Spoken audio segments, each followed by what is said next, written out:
سيدنا مولانا محمد وأصحاب سيدنا مولانا محمد وبارك وسلم وصل عليه صلاة وسلام عليك يا سيدي يا رسول الله وعلى آلك وأصحابك يا حبيب الله صلى الله عليك يا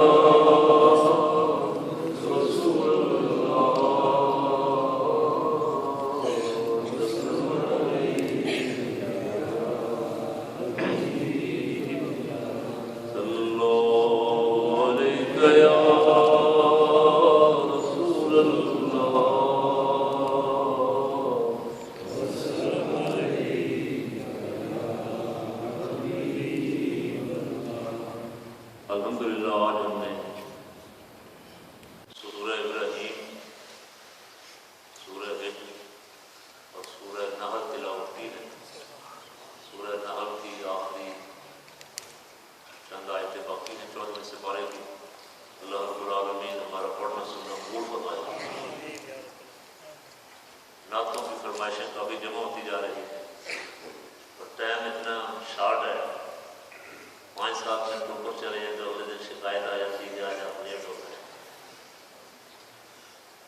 اسٹارٹ ہوتے ہوتے ٹائم ہو جاتا ہے۔ چلیں یہ رکھتے بھی اللہ کی قریب کو جیسے منظور ہے۔ 2-3 شعر پہلے میں اپنی پسند کی نعت اعلیٰ حضرت کی، پھر ایک مجھے بہن نے فرمائش کافی دنوں کی ہوئی ہے، 2 شعر اس نعت کے، پھر اس کے بعد ہم بات کرتے ہیں انشاءاللہ۔ درود شریف پڑھ لیں تو بات صلی اللہ رسول اللہ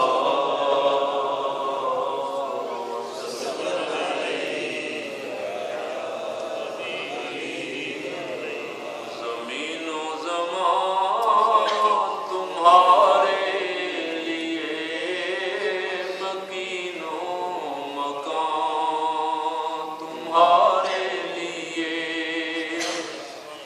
زمین و زمان تمہارے لیے، مکین و مکان تمہارے لیے، چنین و چنا تمہارے لیے، بنے دو جہاں تمہارے لیے، چنین و چنا تمہارے لیے، بنے دو جہاں تمہارے لیے، دہن میں زبان تمہارے لیے، بدن میں ہے جان تمہارے لیے، ہم آئے یہاں تمہارے لیے، اٹھے بھی وہاں تمہارے لیے، آمین۔ ہم آئے یہاں تمہارے لیے، اٹھے بھی وہاں تمہارے لیے۔ کتنی بڑی اللہ کریم نے مجلس محفل سجائی ہوئی ہے۔ لاکھوں تراویح میں کھڑے ہیں، قرآن پڑھ رہے ہیں، حضور کا ذکر کر رہے ہیں، قرآن پاک کی ایک ایک آیت کملی والے کا ذکر ہے۔ سبحان اللہ۔ سب محفلیں سجائی ہیں جیسے کاروبار، ساری ساری رات کھڑے، حرم شریف میں بھی کھڑے، جو مانتے ہیں وہ بھی کھڑے ہیں، جو نہیں مانتے وہ بھی کھڑے ہیں، اور پڑھ قرآن رہے ہیں، اور قرآن حضور کی نعت سے۔ سبحان اللہ۔ حضرت نے کیا عقیدہ تھا، فرماتے ہیں یا رسول اللہ آپ تو دنیا میں آئے بھی آپ کے صدقے ہی ہیں، آپ کے دین کے خادم بن کے رہیں، آپ کے لیے رہیں، اور جائیں معاشر کے دن اٹھے تو وہاں بھی آپ کے لیے اٹھے۔ اللہ کریم ہمیں بھی ان میں شامل فرما۔ ایک دفعہ درود شریف پڑھیں، 2 شعر ایک اور نام کے ساتھ، اتنا ٹائم۔ نام محمد کتنا میٹھا میٹھا لگتا ہے، نام محمد وسلم بے اختیار بغیر کہے زبان سے صلی اللہ علیہ وسلم نکلنا چاہیے جب سرکار کا نام آئے، کہنے کی ضرورت پیش نہیں آنی چاہیے، خود بخود ہی جہاں بھی سرکار کا نام پاک سن لے صلی اللہ علیہ وسلم۔ نام محمد کتنا میٹھا میٹھا لگتا ہے،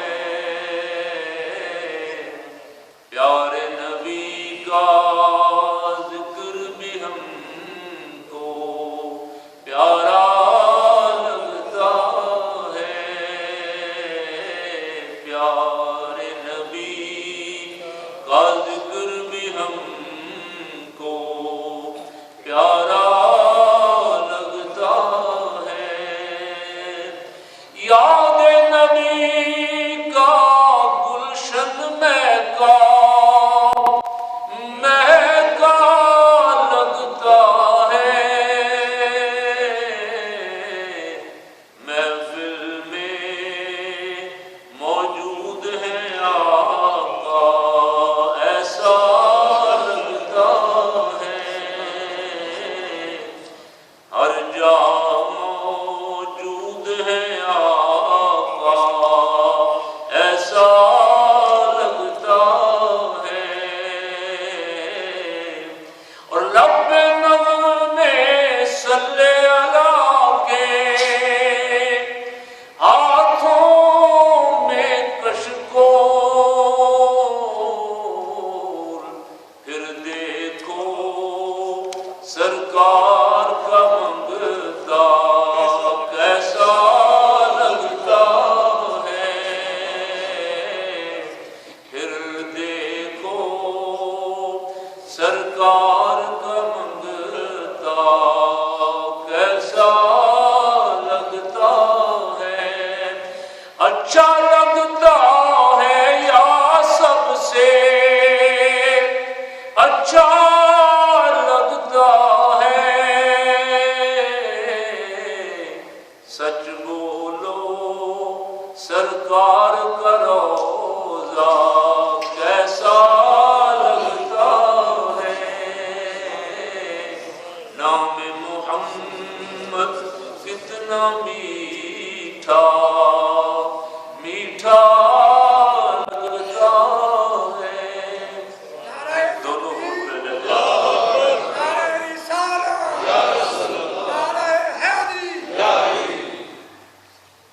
نعرہ غوثیہ بھی لگا دیں پیار کی۔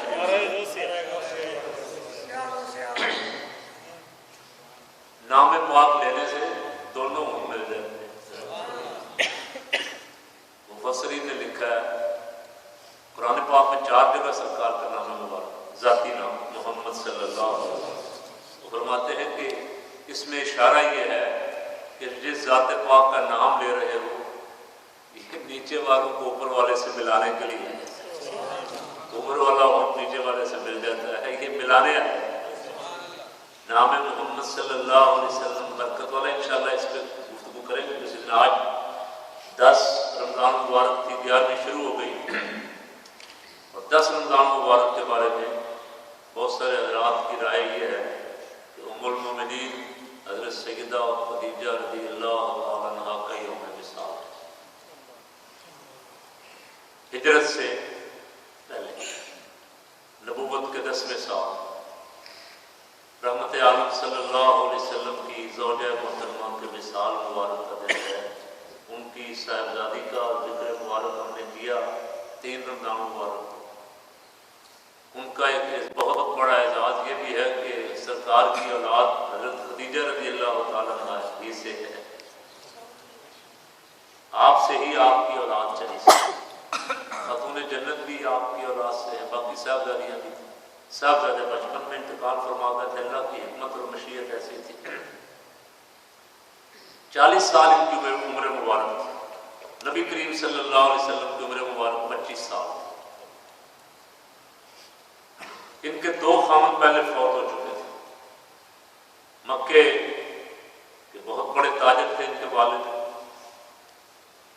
کا بھی انتقال ہو گیا، ساری تجارت ان کے سپرد کر دی۔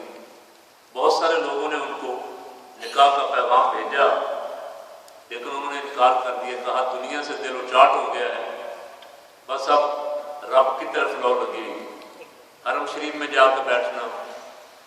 اور جو راہب تھے، عورتیں خاص کر کے راہبہ عورتیں، ان میں جا کے بیٹھنا، آخرت کی باتیں کرنا، دنیا سے لا تعلق کی ساری تجارت آپ کے ذمہ لگ گئی تھی، والد صاحب کا کاروبار تھا بہت وسیع، اور آپ کو تلاش تھی کسی ایسے شخص کی جو آپ کی تجارت کی نگرانی کرے۔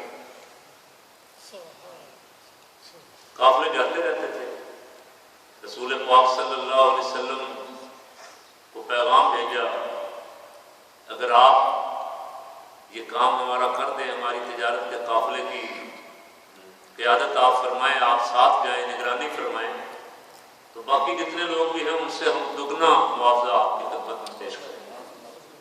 رسول پاک صلی اللہ علیہ وسلم جانتے تھے ان کو، آپ نے ان کی یہ پیشکش قبول فرمائی۔ اس سفر تجارت میں رحمت عالم صلی اللہ علیہ وسلم، ان کے بہت سارے خدام بھی، جناب حضرت خدیجہ رضی اللہ تعالیٰ کے بہت سارے خدام بھی ساتھ، ایک غلام بطور خاص میسرہ نام رسول پاک صلی اللہ علیہ وسلم کے ساتھ کر دیا کہ دیکھنا کہیں رستے میں آپ کو کوئی ضرورت پیش آئے، کوئی کام کاج، کوئی تکلیف نہ ہونے پائے، آپ کا خیال رکھنا ہے اور مجھے خبر دینی آپ۔ ظاہر ہے وہ صاحب خلق عظیم تھے، انک لعلی خلق عظیم۔ جتنے خدام ساتھ گئے تھے، ملازم ساتھ تھے، ان کے ساتھ ایسا اس نے سلوک فرمایا کہ وہ حضور کے گرویدہ ہو گئے سارے۔ ابھی کوئی اعلان نبوت تو نہیں کیا، عمر ابھی 23-24 سال کی عمر مبارک ہے۔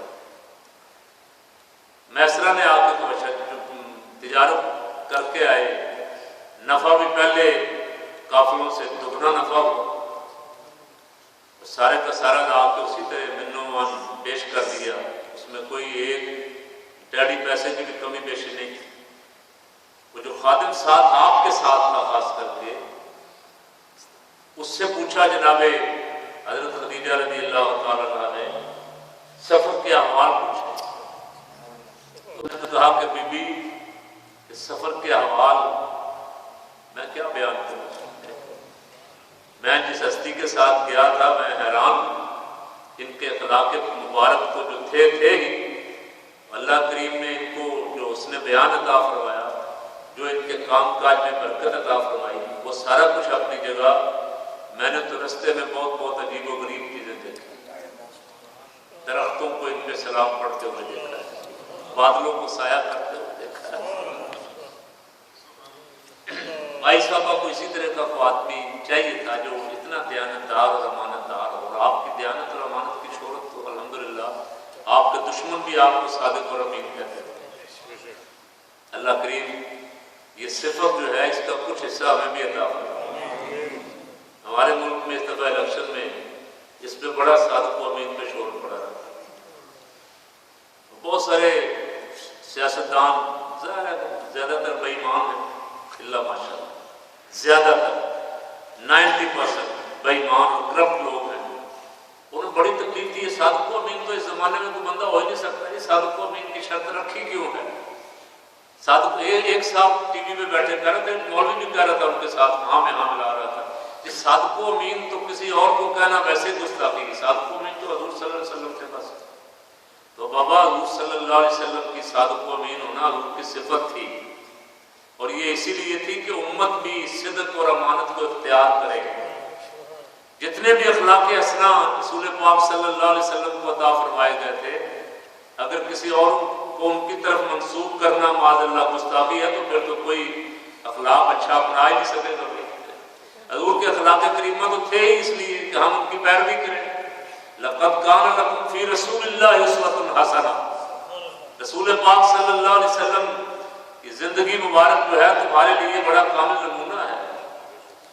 بڑا شور مچا رہا، میں نے بھی الحمدللہ جو ہو سکتا تھا اپنی تقریریں کرتے رہے کہ بابا صادق و امین بننا حضور کے غلاموں کی ذمہ داری ہے، اگر صادق و امین نہیں ہے تو اس کے غلام مصطفیٰ ہونے میں کچھ شک ہے، اسے صادق و امین ہونا چاہیے۔ رسول پاک صلی اللہ علیہ وسلم نے ساری امت کو درس دیا ہے. اور ابھی ہجرت کے واقعے میں بات کر رہا تھا. دشمن تھے، خون کے پیاسے تھے، اور حضور کو ان کی امانتوں کی فکر تھی. سچ کے سوا کبھی آپ کی زبان پاک سے کسی دشمن نے بھی کوئی بات نہیں سنی. تو جو حضور کا غلام ہے اسے یہ صفات اختیار کرنی چاہیے. رسول پاک صلی اللہ علیہ وسلم کے صادق و امین ہونے کا شعرا تھا ہی. یہ ساری باتیں دیکھنے کے بعد حضرت خدیجہ رضی اللہ تعالیٰ عنہ نے نبی کریم صلی اللہ علیہ وسلم کو نکاح کا پیغام بھیجا ایک بی بی کے ذریعے، جو رسول پاک صلی اللہ علیہ وسلم نے اپنے چچا جناب ابو طالب سے مشورہ کر کے نکاح کا پیغام قبول فرما لیا. جناب سیدہ کی عمر 40 سال اور رسول پاک صلی اللہ علیہ وسلم کی عمر 25 سال، 15 سال کا فرق، اور 2 خامد ان کے فوت ہو چکے تھے. حضور صلی اللہ علیہ وسلم نے بیوہ سے شادی کرنے کی صرف تعلیم ہی نہیں دی بلکہ خود کر کے دکھائی. کوئی خاتون شادی ہو جائے، ہمارے ہاں معاشرے میں ابھی ہو گیا، کسی کی شادی ہو جائے تو کتنی اچھی خاتون ہو، کتنی نیک بچی ہو، اگر شوہر کو بدکار مل گیا ہے اور اسے 10 دن بعد، 2 دن بعد، مہینے بعد، 4 مہینے، 6 مہینے، سال بعد طلاق ہو گئی ہے، اب لوگ اس کے ساتھ شادی کرنا عیب سمجھتے ہیں. ہمارے لوگ اسے ٹھکرا دیتے ہیں کہ اس کی تو شادی ہے، اس کو تو طلاق ہو چکی ہے. رسول پاک صلی اللہ علیہ وسلم کی سیرت طیبہ میں پیغام ہے امت کے لیے کہ سرکار صلی اللہ علیہ وسلم نے 25 سال کی عمر مبارک میں امام الانبیاء صلی اللہ علیہ وسلم اعلان نبوت میں فرمایا بھی. لیکن پتہ ہے کائنات کے ذرے ذرے کو پتہ ہے کہ یہ نبیوں کا امام ہے. اس بیوہ خاتون سے شادی کی جس کے 2 اور بعض روایتوں میں آتا ہے کہ 3 خامد فوت ہو چکے تھے. بس زیادہ صحیح ہے کہ 2 خامد فوت ہو چکے تھے. تیسری شادی ان کی رسول پاک صلی اللہ علیہ وسلم کے ساتھ تھی. جس وقت ان کی شادی سرکار کے ساتھ ہوئی ہے، اور پھر 15 سال یہ اس سرکار کی زندگی بڑی زاہدانہ تھی. عبادت غار راہ میں جا جا کے عبادت، راتیں بھی، دن بھی، سارا دن بھی کہیں کبھی حرم شریف میں تو ایسے گزرے، دنیا کی طرف توجہ ہی نہیں تھی. 15 سال کے بعد، شادی کے 15 سال بعد جب حضور نے اعلان نبوت فرمایا، وہ ساری مصیبتوں کے پہاڑ ٹوٹ پڑے. اپنے بھی بیگانے ہو گئے. جو پیار محبت کرنے والے تھے، جو صادق و امین کہنے والے تھے، جو نوجوان پہ فخر کرتے تھے، وہ دشمن کو کیسا دیکھا. ابو لہب تبت یدا ابی لہب. ابھی آپ نے چند میرا 1-2 ہفتے پہلے علامہ صاحب سے اس کا سنی تفسیر. رسول پاک صلی اللہ علیہ وسلم خلاف کس لیے حضور کے ہوگا؟ صرف اس وجہ سے کہ حضور نے توحید کی دعوت دی، کہا کہو لا الہ الا اللہ، بتوں کی پوجا چھوڑ دو، مخالف ہو گئے. تو اس مصیبتوں کے پہاڑ ٹوٹ پڑے. ان ساری مصیبتوں میں بڑی دلیری کے ساتھ اور بڑی استقامت کے ساتھ حضرت ام المومنین سیدہ خدیجہ رضی اللہ تعالیٰ عنہا نبی پاک صلی اللہ علیہ وسلم کے ساتھ کھڑی رہی. ذرہ برابر بھی ادھر ادھر نہیں، ذرہ بھی لگا. پہلی وحی نازل ہوئی غار حرا میں. ظاہر ہے کہ بشری تقاضوں کے مطابق ایک عام بشری جسم جو ہے، رسول پاک صلی اللہ علیہ وسلم نے کوئی کام ایسا ہونا نہیں کیا کہ لوگ دیکھ کے حیران ہو جائیں. سارا کچھ بطور انسان کے کر کے دکھایا ہے جو قابل عمل ہو سکے. غار حرا میں آپ عبادت میں مصروف تھے کہ جبریل امین علیہ السلام نورانی صورت میں آپ کے سامنے کھڑے ہو رہے تھے. کوئی بندہ اس کو برداشت نہیں کر سکتا. وہ عام آدمی اکیلا بیٹھا ہو، کہیں کمرے میں بیٹھا ہو، آپ کمرے کی ساری دروازے بند کر کے بیٹھے اور آپ کے سامنے کو آ کے کھڑا ہو جائے تو ہمارا تو جگر پھٹ جائے خوف کے ساتھ. ہم تو سائے سے ڈر جاتے ہیں. رات کو اگر تنہائی میں کہیں بیٹھے اور اچانک کوئی سایہ بھی نظر آ جائے تو خوف زدہ ہو جاتے ہیں. رسول پاک صلی اللہ علیہ وسلم پہ انگلیاں اٹھانے والے کبھی اس میں غور کریں کہ حضور کے سامنے جو آگے کھڑا ہونے والا وہ چھوٹا موٹا کوئی معمولی فرشتہ، کوئی جن بشر نہیں ہے، جبریل ہے. اور جبریل کتنا عظیم فرشتہ ہے. سارے فرشتوں کو اس کا سردار ہونا تو اپنی جگہ ہے. معراج کی رات سرکار نے اسے فرمایا، کل انشاءاللہ معراج مبارک میں بیان کریں گے. آج میں نے اسی لیے سورج شروع نہیں کی، میں قریب پہنچ گیا تھا. دو تین آیتیں چھوڑی، سورہ اسراء شروع کریں گے، کل ہی شروع کریں گے انشاءاللہ، کل معراج شریف کا ذکر کریں گے۔ جبریل امین سے سرکار نے فرمایا اپنی اصلی صورت دکھاؤ، تو جبریل امین علیہ السلام نے اپنا ایک پر کھولا، مشرق مغرب شمال جنوب سب اس نے ڈھانپا۔ عرض کی یا رسول اللہ صلی اللہ علیہ وسلم، اللہ کریم نے مجھے ایسے 600 پر عطا فرمایا، اس کے لیے سدرہ سے زمین پہ آنا کون سا مسئلہ ہے؟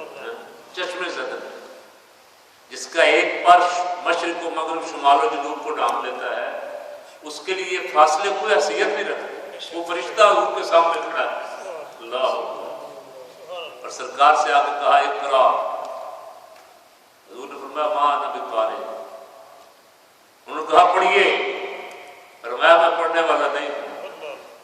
تو بعد نے کہا کہ معاذ اللہ، حضور نے پڑھ امی، بہت کچھ کہا، امی تو آپ کا لقب ہے، اور اس امی کا معنی ہے اصل، بنیاد، ماں ساری کائنات کی اصل جڑ، جیسے مکہ شریف کو ام القریٰ کہا گیا، ساری بستیوں کی ماں، اس ساری کائنات کی اصل رسول پاک صلی اللہ علیہ وسلم، ام اس لیے فرمایا۔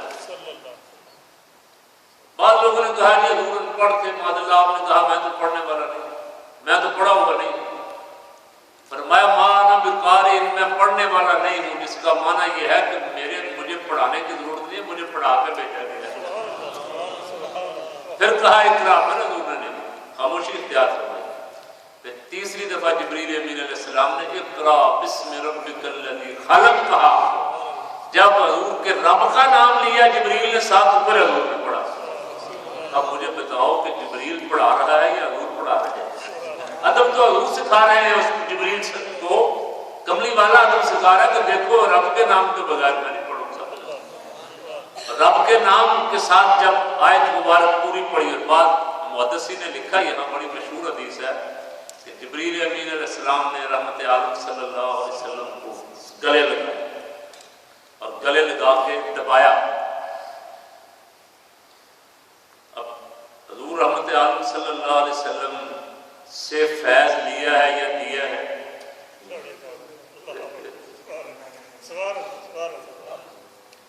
بعض کہتے ہیں یہ انہوں نے، اچھا یہاں یہ مشائخ کا بھی طریقہ ہے، بزرگوں کا طریقہ ہے، بعض دفعہ گلے لگا کے فیض دیتے ہیں، بعض دفعہ ہاتھ میں ہاتھ لے کے فیض دیتے ہیں، سینے لگا کے بھی فیض دیتے ہیں۔ اور آج کل تو بہت سارے جعلی پیر سینے لگا کے قلب جاری کرتے ہیں، کہتے ہیں پریکٹس کی ہوتی ہے انہوں نے، ایسے ایسے دل پڑک رہا ہوتا ہے، ساتھ جو لگتا ہے اس کا بھی پڑھتے ہیں، وہ کہتا ہے ابھی دل قلب جاری ہوتا ہے۔ اچھا بہرحال سرکار دو عالم صلی اللہ علیہ وسلم کو سینے سے لگایا۔ اب ایک طرف نوریوں کا سردار ہے، اتنا عظیم فرشتہ، اور ایک طرف ظاہر جسم بشری ہے۔ سرکار جب گھر تشریف لائے تو آپ کو بخار چڑھ گیا، کچھ طبیعت مبارک قلیل ہوئی، اس کے اثرات ہوئے، فرمایا زملونی، چادر اوڑھ کے سو یا لیٹ گئے، یہ حدیث مبارک ہے۔ اور پھر دوسری آیت مبارک ہے، اس کی تفسیر میں بھی یہ لکھا ہے، پھر آیت مبارک نازل ہوئی یا ایھا المزمل، اے چادر اوڑھنے والے اٹھئے۔ سبحان اللہ۔ اور قرآن پاک کملی والے کی اداؤں کا نام ہے، یا ایھا المدثر یا ایھا المزمل قم فانذر وربک فکبر، یا ایھا المزمل قم اللیل الا قلیلا، اٹھئے اپنے رب کی بارگاہ میں کھڑے ہو گئے۔ حضرت خدیجہ رضی اللہ تعالیٰ عنہ کو بتائی ساری صورتحال کے جو کچھ ہوا ہے، فرمایا اس طرح ایک فرشتہ آیا اور اس نے یہ کہا، جسم مبارک پہ کچھ گھبراہٹ تھی۔ جناب ام المومنین نے عرض کی، جناب سرور کائنات صلی اللہ علیہ وسلم کی بارگاہ میں، فرمایا آپ گھبرائیں نہیں، آپ جس طرح غریبوں کی دستگیری کرتے ہیں، جس طرح آپ صداقت اور امانت اور دیانت کا لحاظ کرتے ہیں، آپ کا رب آپ کو تنہا نہیں چھوڑے۔ اور ان کے رشتہ دار تھے ورقہ بن نوفل، وہ پہلے مشرک تھے، بعد میں عیسائی ہو گئے، عیسائیوں کی کتابیں، یہودیوں کی زبور، انجیل، تورات، سب کتابوں کے عالم تھے، بڑا نام تھا، ان کے پاس لے گئی، کہا کہا چلیں ان کے پاس چلتے ہیں، چل کے ان کو یہ ساری صورت بتاتے ہیں۔ سرکار کو تسلی بھی دی۔ جب ان کی خدمت میں سرکار تشریف لے گئے، جناب ورقہ بن نوفل، حضور نے جا کے بتایا کہ جو کچھ دیکھا تھا، اس سے پہلے جو خواب مبارک آپ کو آتے تھے، اس نے کہا کہ جو کچھ آپ فرما رہے ہیں میں گواہی دیتا ہوں، یہ تو وہی اللہ کا کلام ہے جو آپ سے پہلے نبیوں میں بھی نازل ہوتا تھا۔ اگر میری زندگی وفا کرتی تو میں اس وقت آپ کا ساتھ دیتا جب آپ کی قوم آپ کو مکہ شریف سے نکال دے۔ تو حضرت ام المومنین سیدہ خدیجہ رضی اللہ تعالیٰ عنہا سب سے پہلی رحمت عالم صلی اللہ علیہ وسلم میں وحی نازل ہونے کے بعد حضور کی وحی سب سے پہلی جو آپ نے سب سے پہلے جس کو آپ نے بتایا وحی کے بارے میں ام المومنین ہے، اور بنا ڈیل و حجت ایمان لے گئے۔ رسول پاک صلی اللہ علیہ وسلم پہ سب سے پہلے عورتوں میں حضرت خدیجہ رضی اللہ تعالیٰ عنہ ایمان لے آئی، کوئی چھوٹ چھڑا نہیں کی، اور یہ حضور کے اخلاق کریمانہ کی ایک بہت بڑی دلیل ہے۔ آج بڑا بزرگ بڑا عالم بھی ہو تو بیوی تو نہیں مان دی جاتی، تو بڑا آبار پیر بن کے پھر وہ کہتی جا میں نے دیکھا ہو جتنے بڑا پیر بنا صوفی بنا پھرتا ہے، ایسے کام ہے۔ بیوی کا مان جانا سب سے پہلے، اور سرکار کی صلی اللہ علیہ وسلم کی خصوصیات میں سے حضور کی خصوصیت یہ ہے کہ آپ کے جتنے زیادہ قریبی تھے انہوں نے پہلے مانا، آپ کے جتنے کو زیادہ قریب تھا اس نے حضور کے معجزات حضور کے اخلاق مبارکہ دیکھ کے اس نے پہلے آپ پہ ایمان سے۔ دوستوں میں صدیق اکبر آپ کے بچپن کے دوست تھے، سب سے پہلے وہ ایمان لے آئے۔ ام المومنین جو 15 سال سے آپ کے ساتھ تھی وہ ایمان لے آئے، اور وہ بچہ جس نے آپ کی گود میں آنکھ کھولی تھی علی المرتضیٰ شیر خدا، وہ سب سے پہلے ایمان لے آئے۔ حضرت ام المومنین سیدہ خدیجہ رضی اللہ تعالیٰ عنہ وہ خوش نصیب ہیں جنہوں نے سرکار کی اس وقت حمایت کی جب بڑے بڑے مخالفت کر رہے ہیں۔ ایک دن ام المومنین سیدہ عائشہ صدیقہ رضی اللہ تعالیٰ عنہ کہتے ہیں حضور بہت تعریف کرتے تھے، جب بھی گھر سے جاتے پہلے حضرت خدیجہ رضی اللہ تعالیٰ عنہ کی تعریف کرتے، کہتی میں نے ایک دن کہہ دیا یا رسول اللہ آپ کیا اس بوڑھی بیوی مائی کا ذکر کرتے رہتے ہیں، اللہ نے آپ کو اس سے بہتر اور جوان بیویاں عطا فرما دی۔ تو کہتی ہے حضور کا چہرہ مبارک غصے سے سرخ ہو۔ رسول پاک صلی اللہ علیہ وسلم نے فرمایا کہ خدیجہ رضی اللہ تعالیٰ عنہ نے میری اس وقت حمایت کی جب سب نے میری مخالفت کی، انہوں نے اس وقت میرا ساتھ دیا جب سب نے دشمنی کی، انہوں نے اس وقت مجھے کھلایا جب لوگوں نے روک لیا، انہوں نے اس وقت مجھے پلایا جب لوگ میرے قریب بھی آنے کو تیار نہیں تھے۔ وہ فرماتی آپ نے بڑے جلال سے جب یہ باتیں فرمائی اور یہ بھی ارشاد فرمایا تم میں سے کوئی بھی، بلکہ ایک روایت ہے کہ جہان کی عورتوں میں سے کوئی بھی خدیجہ جیسی نہیں ہے۔ اللہ، اس لیے سرکار صلی اللہ علیہ وسلم نے جن عورتوں کو جنت کا سردار فرمایا ہے ان میں حضرت ام المومنین سیدہ خدیجہ رضی اللہ تعالیٰ عنہ، جناب مریم کا بھی ذکر فرمایا ہے، جناب خدیجہ رضی اللہ تعالیٰ عنہ کا ذکر بھی فرمایا ہے، اور جناب خاتون جنت رضی اللہ تعالیٰ عنہ کا ذکر مبارک بھی جنت کی عورتوں کی سردار ہوگی۔ تو حضرت ام المومنین نے سارا مال تجارت، ساری جائیداد اور جو کچھ بھی تھا رسول پاک صلی اللہ علیہ وسلم کے ان مسکین درویشوں پہ خرچ کیا، ان غلاموں پہ خرچ کیا جو حضور پہ آ کے ایمان لاتے تھے اور تہی دست تھے، ان کے پاس کھانے پینے کو کچھ نہیں ہوتا تھا، یا رہنے کو جگہ نہیں ہوتی تھی، یا کوئی کپڑا پہننے کو نہیں ہوتا تھا، اپنا سارا مال حضور کے ان درویشوں پہ خرچ کرتے رہے۔ رسول پاک صلی اللہ علیہ وسلم کو جب شام ابی طالب میں 3 سال محصور رکھا گیا تو یہ بھی 3 سال حضور کے ساتھ بھوکی پیاسی ہے۔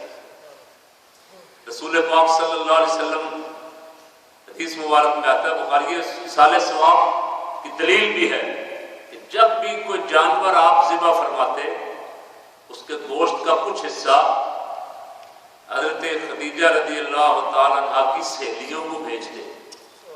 ایک دن ام المومنین حضرت سیدہ عائشہ صدیقہ رضی اللہ تعالیٰ نے عرض کی یا رسول اللہ اس سے آپ کی مراد کیا ہے؟